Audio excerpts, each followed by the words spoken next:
So last time we looked at the effect of a on y equals ax squared. Next we're going to take a look at what happens when we change the values of h and k in y equals a x minus h squared plus k. So we're going to start by looking at what happens when we change just the k value.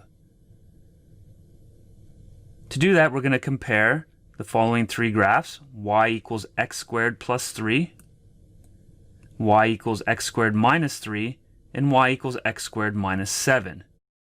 I've already completed the first value for your chart. So negative 3 squared plus 3. Negative 3 squared is 9. 9 plus 3 is 12. Negative 3 squared minus 3. That's 9 minus 3, which is 6. And negative 3 squared minus 7. That is 9 minus 7 equals 2. Please pause the video and try to complete the rest of the values yourself.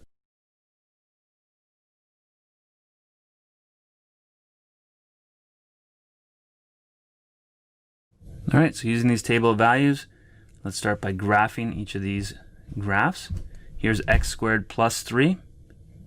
So it starts at 12, which we don't have, but we can go negative 2 and 7, negative 1 and 4, 0 and 3, and back up to 4, and back up to 7. So there is y equals x squared plus 3 in blue. Let's do x squared minus 3 in red. There's there. This one we can fit a few more points. And finally, let's take a look at y equals x squared minus 7. So it starts down at minus 7. And if we connect those together, there's y equals x squared minus 7. Notice they're all the same looking parabola in terms of their width. They're just all a shift of each other, a shift upwards or a shift downwards. So let's complete the following table and see what we can conclude. So first of all, let's look at the value of k for each of these graphs. The value of k is the number added or subtracted after the x squared. So our k value for x squared is 0. Our k value for x squared plus 3 is 3. Then we have minus 3 and minus 7. So we're going to compare the distance and direction from y equals x squared. That's the graph there in black. So if we look at y equals x squared plus 3, that one is 3 units up compared to y equals x squared. The next one is 3 units down. And finally, for x squared minus 7, that's 7 units down. In the last column, we're going to discuss the vertex. So the vertex for y equals x squared is 0, 0. The vertex for y equals x squared plus 3 is 0, 3. And the next one is 0 minus 3. And finally, the last one is 0 minus 7. Notice that that k value is actually part of the vertex. Describe how changing the value of k in y equals x squared plus k affects the base graph y equals x squared. We can now say that this translates y equals x squared up or down by k units, whatever that k value is going to be. How does it affect the coordinates of each point on the parabola? This translates the y values up or down by k units. If you look at our table of values, we compare, let's say, this one to this one. Going from plus 3 to minus 3 is a shift downwards of minus 6. And if we were to minus 6 from all those values, we would get the corresponding table of values. Similarly, to go from here to here, these are all shift of minus 10, going from plus 3 to minus 7. And x squared plus 3 is a shift upwards, or shift of plus 3, of all the x squared values. How does it affect the parabola's vertex and the axis of symmetry? Well, let's start with the axis of symmetry. Remember, the axis symmetry is a line that goes through the vertex, the vertical line that goes through the vertex. Notice it doesn't affect the axis of symmetry. So the AOS, that K value has no effect. However, it does affect the optimal value.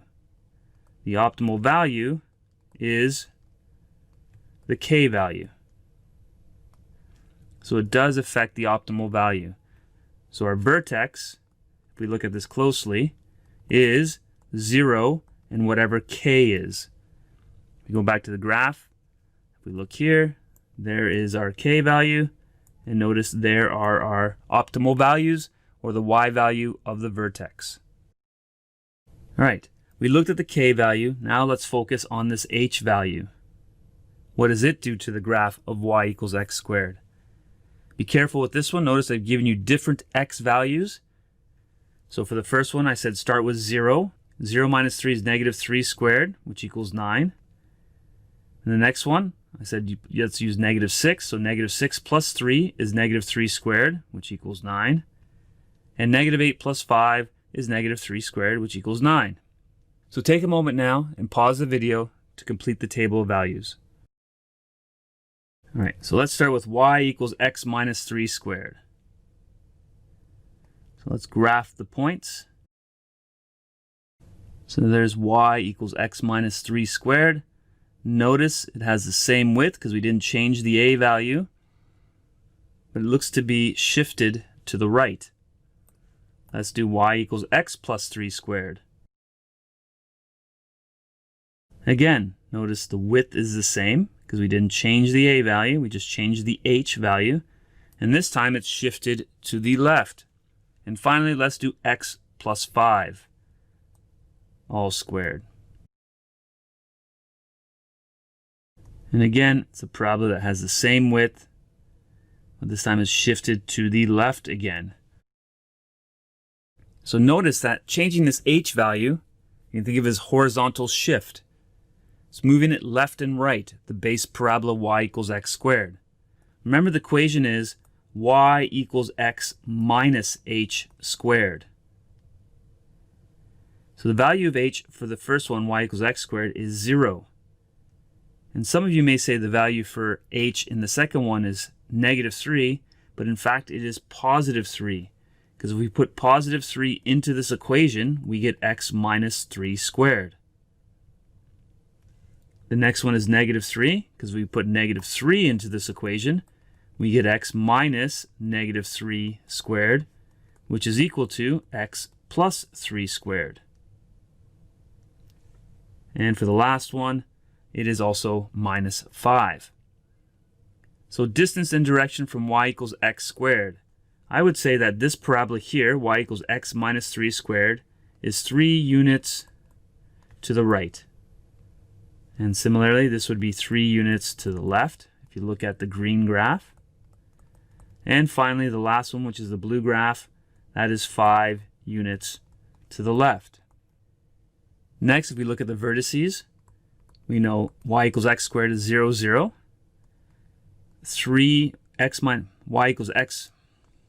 y equals x minus 3 squared is 3, 0. That's the red graph. The green graph is negative 3, 0. And the blue graph is negative 5 and 0. So notice this time our axis of symmetry is changing, but our optimal value is not. So describe how changing the value of h in y equals x minus h squared affects the graph of y equals x squared. Well, we can say it translates y equals x squared, h units to the left or right, depending on the h value. How does it affect the coordinates of each point? The last one moves the y values. This time it translates the x values. Translates x values, h units to the left or right. And finally, the vertex and the axis symmetry. This time, it's going to affect the axis symmetry. So the axis symmetry is the h value. In terms of the optimal value, no effect. And more specifically, if we're talking about the vertex in this case, in this example, becomes h and 0. So let's summarize what we learned about h and k. So the first one, the graph of y equals x minus h squared plus k is, we can say the word similar or the same, whatever you want, is similar to the graph of y equals x squared, but translated horizontally by, so which one makes it move horizontally? That would be h units, and vertically by k units. The vertex we're going to now see is the h. Remember, if it moves it left or right, it changes your axis symmetry, and is the k. The k moves the parabola up or down. So your vertex is h and k. And the equation for the axis symmetry then is x equals h, and the optimal value is y equals k. So let's take a look at this one more time and compare some values and see what we can determine. So if h is 0 and k is 0, that means we have y equals x squared. There's no shift left and right compared to itself, no shift up or down, and it has the vertex 0, 0. So let's say we shifted it y equals x squared left 3 and down 5. Well, if we go left 3, that moves our axis of symmetry to negative 3, and if we go down 5, that moves our optimal value down to negative 5. Remember, the x value is the h for the vertex, and the k value is the y value of the vertex. So our equation would be y equals x minus negative 3, so plus 3 squared, minus 5. So there would be an equation of a parabola that was moved left 3 and down 5. The next one, I give you the h and k values. I give you the equation. So you should have told me that since the h value is 4, that means right 4. And since the k value is 1, that means we're going to move y equals x squared up 1, which tells us our vertex is 4 and 1. Starting from 0, 0, if we go right 4 and up 1, our new vertex is 4 and 1. In the next one, I've told you that the vertex is negative 2 and 6. So starting with y equals x squared, that means this would be negative 2, this would be 6. That means we would go left 2 and up 6 to get to negative 2 and 6, which means our equation would be y equals x. Since we're going left 2, that's negative of a negative, so that's plus 2 squared plus 6. And finally, in the last one, I've only given you the equation. If it says x plus 5 minus 3, remember that plus 5, or this h value, means left 5. You can think of the opposite.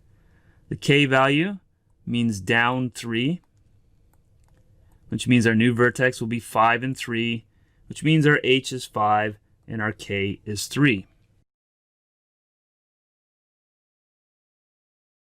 So now understanding what h and k does to the graph of a quadratic y equals x squared, we're going to start graphing these quadratics by hand, and always starting with the same base graph.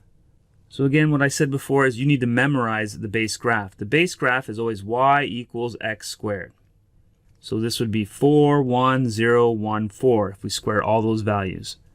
So I'm always going to start with this base graph.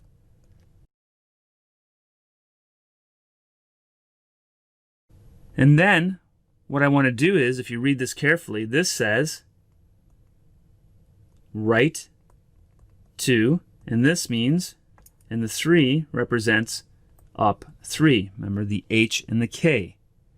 So if I go right 2, that changes all my x values to plus 2. So there would be 0, 1, 2, 3, and 4. I've moved all my x values up 2, or to the right 2. And my y values are all up 3, so 7, 4, 3, 4, 7. So we can make the table of values and graph it, or we can just say to ourselves, let's move this point, vertex here, to the right 2 and up 3. So I'm going to count 1, 2, 1, 2, 3. There is that new vertex. And then do the same thing with this next point. I'm going to go over 2, 1, 2, and then up 3, 1, 2, 3. And then take every point, count over 2, and up 3. So there are all the new points. This is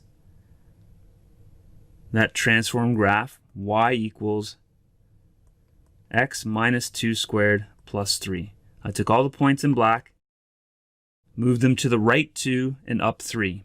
That's called a transformation. Some questions will just ask you to compare the two and describe it in words. So it says here, describe the transformations that are applied to y equals x squared to get y equals negative 2x squared plus 3. And here's how you'd start. You'd say, compared to y equals x squared, y equals x minus 2 squared plus 3 is translated 2 units to the right and 3 units up. That's all you have to say. So we're taking the original graph, y equals x squared, going 2 units to the right and 3 units up. Let's try this again. This one I'm going to try to do without a table. So it says start with y equals x squared. That's the same as always. That's 4, 1, 0, 1, 4. And that's it. So let's put those points in. 0, 1, 4, 4, 1. There they are there. That's y equals x squared, giving those base x values from negative 2 to 2. And this time I'm not going to use this chart. If I look at this, this says left 4 and down 3. So I'm going to take all my points, go left 4, 1, 2, 3, 4, and down 3. 1, 2, 3. There you go. There's my new point. Left 4, 1, 2, 3, 4, and down 3. And then do the same. 1, 2, 3, 4, and down 3. 1, 2, 3. And then have its matching point. There is the parabola that we want to graph. This green graph is y equals x plus 4 squared minus 3. And we can write that in words now. So, starting with the statement, compared to y equals x squared, y equals x plus 4 squared minus 3 is translated, or moved if you like, 4 units to the left and 3 units downwards, or down. There you go. No table of values, just the base graph required. And eventually, I don't even want to see the table of values for the base graph. Just plot y equals x squared and apply the appropriate transformations.